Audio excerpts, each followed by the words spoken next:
Hi there, welcome. For those people who already know about what I'm going to show you, please skip forward and go and check the moulds out that I'm casting. They're gone? Right, okay. This is for the people that, if you're going to dabble into casting, just a few of the items that you actually need to actually get yourself started. The first thing I'll start with, the most important, is casting powder. Just put that one there. The first one is a Herculite 2. Now this is a good all-round casting powder. It will do all of your moulds. But saying that, I do use two casting powders, and this is the Crystallite R. This is a porcelain finish plaster, which is extremely hard. I use this for the more delicate pieces like tiles, slates, little things like that. So they're both good quality casting powders. I will put a link in the description where you can actually get these from. You can actually get these off eBay, but other countries, I don't know which country you're in, you might have to find an equivalent to it. Right, that is the main thing. That's the most important. I'll stress that now, is to get a good quality casting plaster to cast in rubber silicone moulds. Plaster of Paris is no good. Don't even think about it. Or decoration filler or anything like that. You will not get good results. Right, moving along. What we have is a set of digital scales. The set of digital scales is for measuring weight-wise your casting powder. All casting powders will come to either a 2-to-1 ratio or a 3-to-1 ratio, which is 1 milliliter of water to 2 grams of casting powder. So you need a set of scales to measure that out accurately. The next thing, well, I'll move these things in because I think a lot of them are out of shot.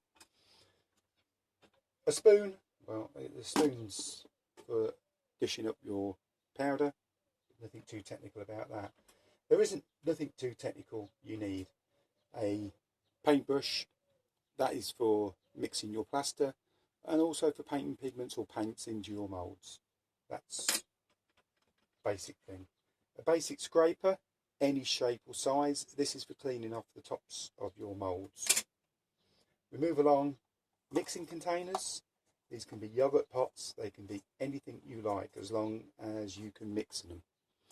We also have a disposable syringe. This is a 10mm syringe. You'll find that most of the moulds you won't go over 12mm. Actually, it goes up to 12mm, this one does. They're very cheap to get hold of, and you will get an accurate mix by using something like this. Next to it, we have a piece of plastic. This is to actually put your moulds on. If I bring a mould down, the moulds are quite flexible and soft. This is just so when you cast, you can cast into your mould and you can actually move it away, put it somewhere safe to dry, because if you pick it up, as you can see, you're going to end up breaking your parts, damaging them, and things like that. Put that mould back in its place. Now, another thing that you need is a plastic container and some rinse aid. Now, the rinse aid is for soaking your moulds in before you cast in them. You will do a small amount into their water, put your mould into it and soak it, then partially dry it off before you start casting. The rinse aid helps release, well, it breaks the water tension in the plaster and helps release the air bubbles from the face of the mould, so you do get decent parts. Now, colours.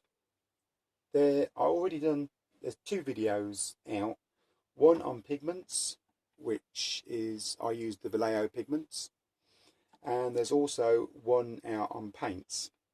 I use the Vallejo paints. It's just that that's what I had to hand. There's 2 videos out. The choice is yours on what colours and how you do it. If you're going to do a lot of casting, I would recommend pigments. If it's going to be little bits and pieces and you don't want to buy pigments and you've got paints in your box, you can use paints quite easily and just as good as pigments. So that is your colouring. We move on now. I have a small vibrating table which I made myself. There is a video out how to actually make this particular vibrating table. Tells you all the parts that you need, how to do it, everything. If you don't want to build a vibrating table, you can actually get away with using a piece of plastic and getting a piece of foam rubber or sponge, placing it on, tapping it with your finger. That will do just as well. Failing that, you can actually use a compressor. Start your compressor up on your board and just gently lay it on top of the compressor. The vibrations will do exactly the same job as well. So there's 3 options there if you require for a vibrating table.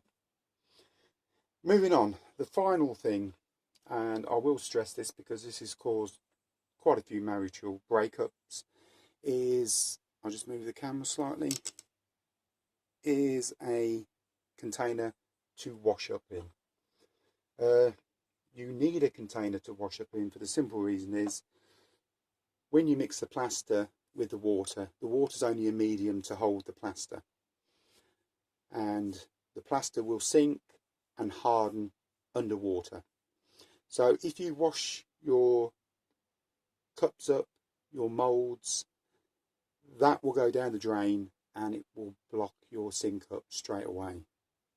So if you get yourself a largest container that you can actually put stuff, wash stuff up and get it cleaned up.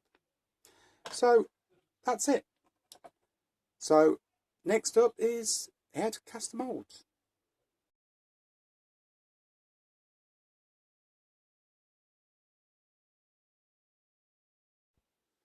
Okay, hello, welcome. Now, today's mould.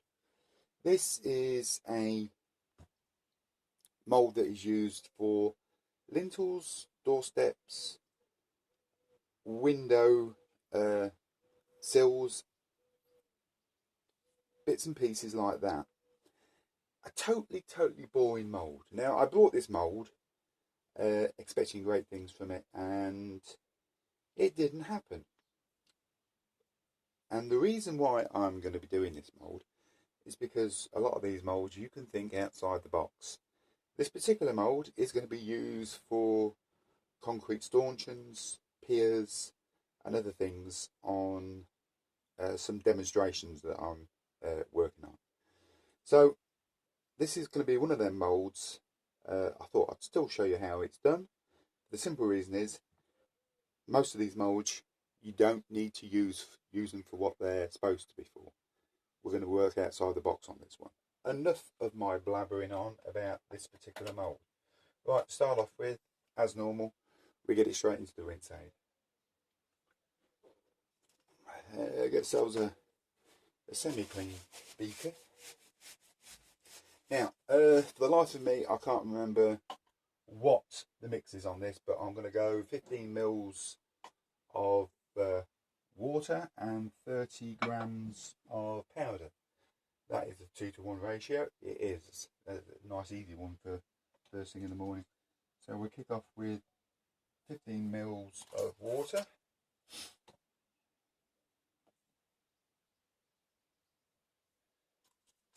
There's the water straight into, and I'm going to be using the Herculite 2.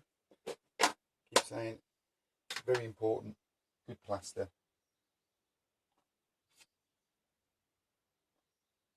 30, 29, 30 on the button.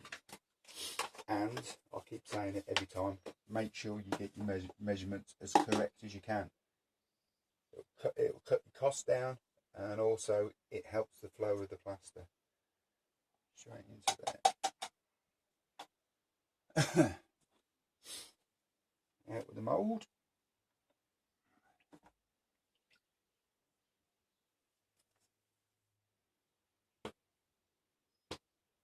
Onto the plate. There we go. Right, I'm going to be using a touch. I want it grey. For the simple reason is it's going to be made into like concrete stanchions, concrete piers.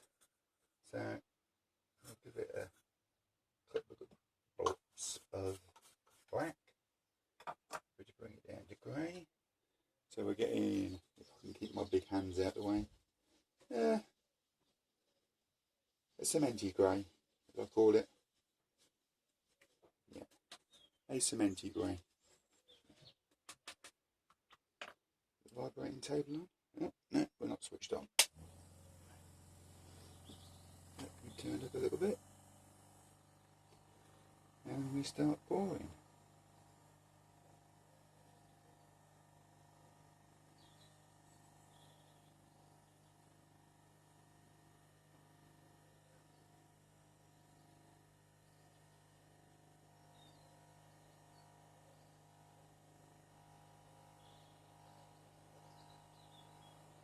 So 15, spot on the dot. Oh, let that vibrate for a little while. Then we begin washing up. Don't forget to wash up in a pot. Totally separate. Don't take it into the house for good God's sake. Save your marriage.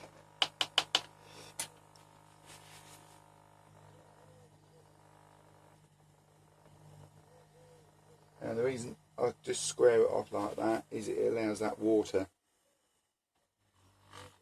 to actually run off.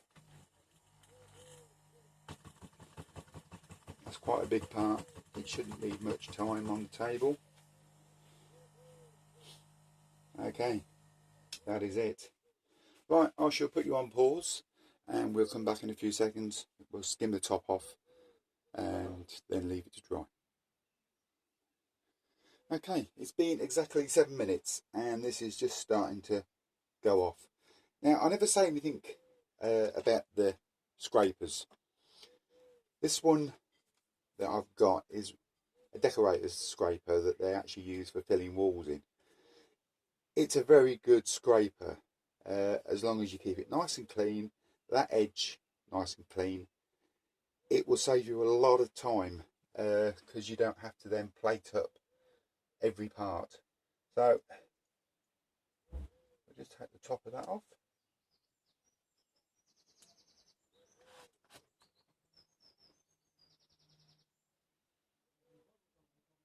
It's well worth getting hold of a decent scraper just to make life a little bit easier, and them parts will be lovely and flat.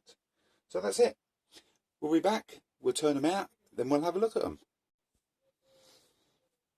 Welcome back again, and this is going to be, we're going to turn the parts out when I find something to actually remove it off the board with. Now, I've not left these in the mould long for the simple reason is I need these parts, so I know I might end up breaking the thinnest one of it. Yeah, I've done it. That one there, look.